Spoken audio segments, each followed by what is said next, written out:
Election commission తీసుకున్నటువంటి నిర్ణయం చాలా దురదృష్టకరమైన నిర్ణయం. వాలంటీర్లు ఈ ఎలక్షన్ కమిషన్ తీసుకున్నటువంటి నిర్ణయం, ఈ కోడ్ ఆఫ్ కాండక్ట్ ఉన్నంత వరకు కూడా వాలంటీర్లు ఏ విధమైన సంక్షేమ కార్యక్రమాలు పంచకూడదనేటువంటి నిర్ణయం వల్ల తీవ్రంగా ఇబ్బంది పడేవారు పెన్షన్ తీసుకుంటున్నటువంటి అవ్వాతాతలు, వికలాంగులు. ఇవాళ వాలంటీర్స్కి ఏమీ ఇబ్బందికరమైనటువంటి అంశం కాదు. ఇది ఖచ్చితంగా అవ్వాతాతలకు చాలా ఇబ్బందికరమైనటువంటి అంశం. ఈ నిర్ణయం వలన పూర్వం ఎలా ఉండేదో మీ అందరికీ తెలుసు. అవ్వాతాతలు కానీ వికలాంగులు కానీ ఎండిఓ ఆఫీస్కో ఎంఆర్ఓ ఆఫీస్కో వెళ్ళి తెచ్చుకోవాల్సినటువంటి పరిస్థితి ఉండేది. పడిగాపులు కాసేటటువంటి పరిస్థితి ఉండేది.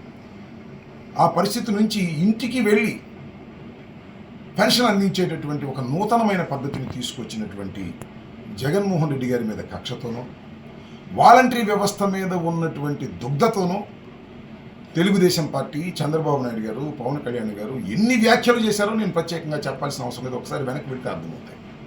వాళ్ళు పిటిషన్ పెట్టింది ఎవరండి? నిమ్మగడ్డ రమేష్ బాబు గారు ఎవరి తాలూకా అండి? ఎంత ఘోరంగా వ్యవహరించారండి ఇంతకుముందు ఆయన ఉద్యోగం చేస్తున్నటువంటి రోజుల్లో.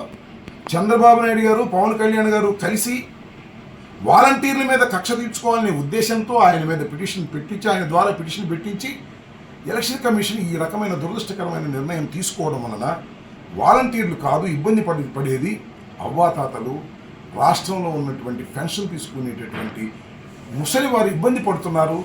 దీన్ని గమనించాలి. చంద్రబాబు నాయుడు గారు కక్షపూరితంగా ఈ కార్యక్రమాలు చేయించుతున్నాడనే విషయాన్ని దయచేసి ప్రజలు, ముఖ్యంగా అవ్వాతాతలు, వికలాంగులు గమనించాలి, వీడియోస్ గమనించాలని కూడా ఈ సందర్భంగానే మనవి చేస్తున్నాను. ఇప్పటికైనా ఎన్నికల కమిషన్ తమ నిర్ణయాన్ని పునరాలోచించుకోవాల్సినటువంటి అవసరం ఉంది. ఇది రాష్ట్రంలో ఉన్నటువంటి ప్రజలకు ఇబ్బంది కలిగేటటువంటి పరిస్థితి ఏర్పడుతుందనే విషయాన్ని ఎన్నికల కమిషన్ ఇప్పటికైనా గమనించి తమ నిర్ణయాన్ని పునరాలోచించుకోవాల్సినటువంటి అవసరం ఉందని నేను భావిస్తున్నాను. ఇది వాలంటీర్ వ్యవస్థ మీద కక్ష అని అనుకుంటున్నారేమో, కాదు. ఇది పెన్షన్లు తీసుకుంటున్నటువంటి వారి మీద కక్షతో చంద్రబాబు నాయుడు గారు ఈ విధంగా ప్రవర్తిస్తున్నాడు. ఈ ఎలక్షన్ కోడ్ ఉన్నంత వరకు కూడా, కోడ్ ఆఫ్ కాండక్ట్ ఉన్నంత వరకు కూడా పాపం 2 నెలల్లో రేపు 1వ తారీఖున మరి అవ్వాతాతలు, వికలాంగులు వీళ్ళందరూ కూడా పెన్షన్ తీసుకోవాలి. ఎక్కడికి వెళ్ళి తీసుకోవాలి? ఆల్టర్నేటివ్ ఏముంది? ఇప్పుడు ఉన్నటువంటి ప్రభుత్వం ఆల్టర్నేటివ్ ఏం చెప్తుంది? ఎండి వాళ్ళు ఇవ్వమని చెప్తుందా? ఎంఆర్ఓ వాళ్ళు ఇవ్వమని చెప్తుందా? ఆ స్టాఫ్ ఉందా? లేదు కదా. అంటే అందరూ వెళ్ళి అక్కడ తీసుకోవాలి. వీళ్ళందరూ ఈ ఎండాకాలంలో అక్కడికి వెళ్ళి తీసుకోగలుగుతారా? చాలా వృద్ధులు ఉన్నారు. మంచం మీద పడుకున్నటువంటి వృద్ధులు, లెగవలేనటువంటి వృద్ధులు వెళ్ళి వాలంటీర్ ఇచ్చి వాళ్ళ ఏలు ముద్రించుకుని వెళ్తున్నారు. ఆ సిస్టమ్ని తీసేస్తే ఎంత కొలాప్స్ అయిపోతుంది.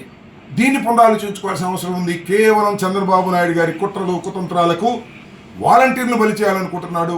వాలంటీర్లు కాదు బలి అవుతున్నది, వాళ్ళ పెన్షన్ తీసుకుంటున్నటువంటి వారు.